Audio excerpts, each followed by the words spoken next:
नमस्कार दर्शकों, आप सभी का सिटी वेब पर एक बार फिर से स्वागत है और मैं हूं आपके साथ प्रीति चंद्रा। बुलेटिन की शुरुआत करेंगे आज की पहली बड़ी खबर से। मिर्जापुर निवासी बाइक सवार युवक की टक्कर से कुचलने से हुई दर्दनाक मौत। मृतक युवक के परिवार में मच गया कोहराम। थाना मिर्जापुर कस्बा निवासी युवक मोहसिन पुत्र तासीन 30 वर्ष से अपनी बाइक पर सवार होकर हरियाणा में कपड़ा बेचने गया था। जैसे ही बाइक सवार युवक हरियाणा राज्य में लगभग लालगढ़ इलाके में ही पहुंचा था तो तेज गति के साथ आ रहे ट्रक ने उसे अपनी चपेट में लेते हुए बुरी तरह से कुचल दिया, जिससे उसकी मौके पर ही दर्दनाक मौत हो गई। वहीं मृतक युवक की मौत से परिवार में कोहराम मच गया है।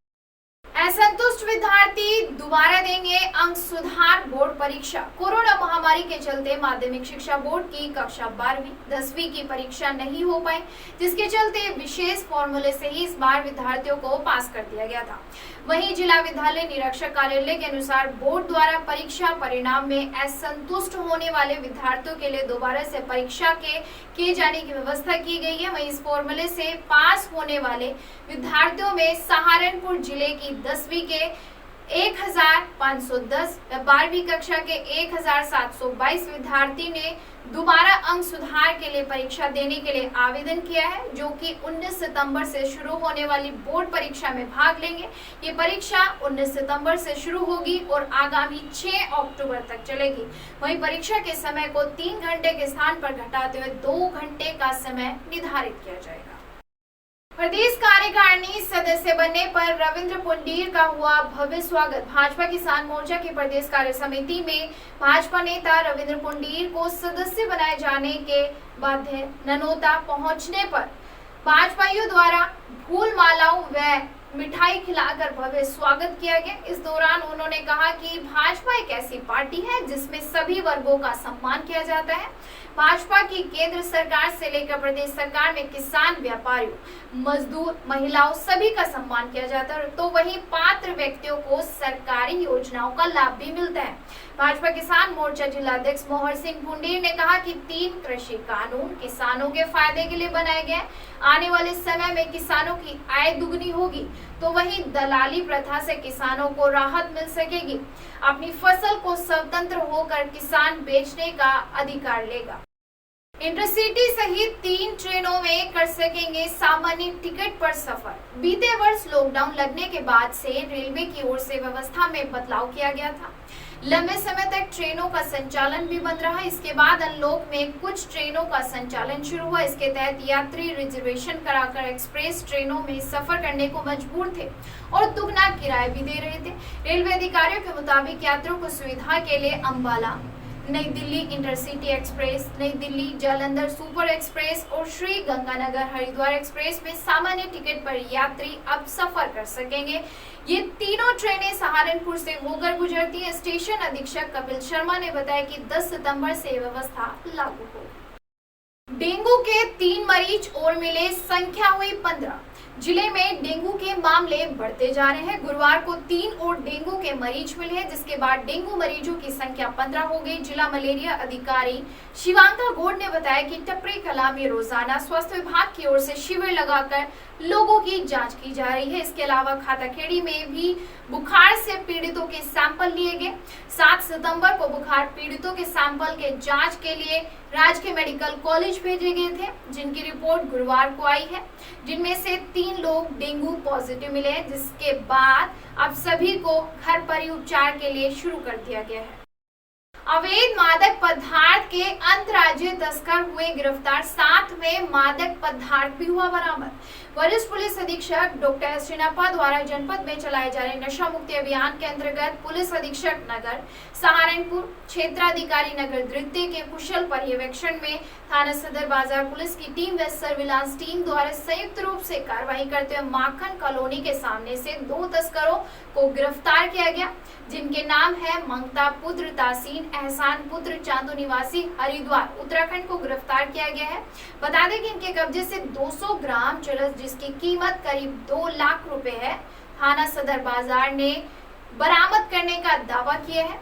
आपको बता दें कि गिरफ्तार किए गए अभियुक्त गण नशीले पदार्थों को खरीदकर उन्हें देहात क्षेत्र में ऊंचे दामों पर बेचकर पैसे कमाते थे। दोनों के ही आपराधिक इतिहास की जानकारी की जा रही है। क्षेत्र भर में आज से गणपति की जय जयकार शुरू हो जाएगी। आज गणेश चतुर्थी है और इस दिन से गणपति जी का आह्वान शुरू हो जाएगा। बाजारों में कई दिनों से गणेश जी की मूर्तियों की बिक्री चल रही है। श्रद्धालु इन मूर्तियों को खरीदारी लगातार कर रहे हैं। सामूहिक पूजा के लिए इस बार सरकारी गाइडलाइन के कारण अनुमति न होने की वजह से बड़ी मूर्तियों की खरीद इस बार नहीं हो रही है। आज से गणपति जी की स्थापना विधि विधान से शुरू हो जाएगी। इसके लिए श्रद्धालुओं ने अपनी क्षमता के अनुसार अपने घरों में ही अपने परिजनों को पूजा में बैठाने के लिए व्यवस्था कर ली है। श्रद्धालु अजय गुप्ता, अंकित, एरन, सौरभ, सचिन, प्रिया, सुशीला, उमा, राधिका आदि का कहना है कि महामारी के कारण इस बार भी पूजा के लिए किसी को भी आमंत्रित नहीं किया जाएगा। परिजन भी शारीरिक दूरी का ध्यान रखते हुए पूजा में शामिल होंगे और पूजा पाठ के बाद गणेश जी को स्थापित कर दिया जाएगा। गुज्जर सम्राट मिहिर भोज जयंती के अवसर पर हर्षित प्रधान ने कही बड़ी बातें।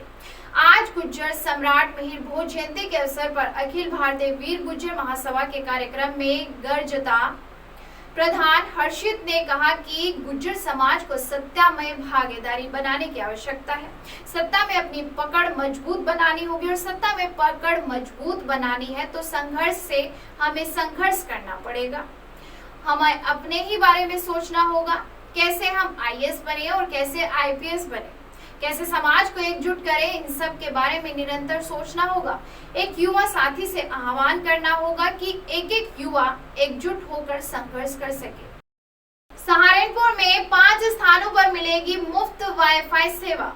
स्मार्ट सिटी योजना के तहत सहारनपुर में 5 सार्वजनिक स्थानों पर मुफ्त वाईफाई सुविधा शुरू कर दी जाएगी। इसके लिए स्थान चिन्हित किए जा रहे हैं। उम्मीद है कि सितंबर महीने के अंत तक शहर के कुछ स्थानों पर मुफ्त वाईफाई सेवा शुरू कर दी जाएगी। नगर आयुक्त ज्ञानेंद्र सिंह ने कहा कि इस संबंध में उन्होंने कहा कि प्रदेश सरकार आम लोगों तक तीव्र और सुलभ सूचना और संचार साधनों की पहुंच बनाने के मकसद से शहरी विकास की योजनाओं के अंतर्गत प्रदेश के नगरीय निकायों और जिला मुख्यालयों, बस स्टैंड, रेलवे स्टेशन के निकट के स्थानों पर तहसील कचहरी, ब्लॉक, मुख्य बाजारों तथा रजिस्ट्रार कार्यालयों आदि मुख्य सार्वजनिक स्थानों पर मुफ्त वाईफाई की सुविधा देना चाहती है।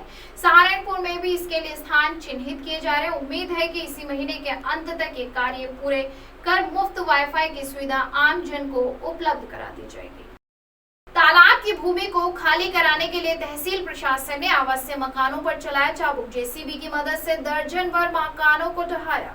कब्जाधारियों में रहा अफरा तफरी का माहौल। नहीं काम आई किसी भी मंत्री की सिफारिश। नकुट ब्लॉक के गांव धरोला में उस समय अफरा तफरी मच गई जब गांव के तालाब की भूमि खसरा नंबर 527 के रकबा 0114 पर गांव के ही कुछ लोगों ने अवैध कब्जा कर उसे अस्थायी मकान बना दिए थे। ग्रामीणों की शिकायत पर संज्ञान लेते हुए एसडीएम नकुट के नेतृत्व में एक टीम गठित की गई, जिसने गांव में पहुंचकर जांच की और पाया कि कुछ लोगों द्वारा गांव के तालाब की भूमि पर कब्जा कर अवैध मकान खड़े कर दिए गए हैं। प्रशासन के द्वारा कई बार नोटिस भेजे गए, इसके बावजूद भी भूमि को कब्जा मुक्त नहीं किया गया।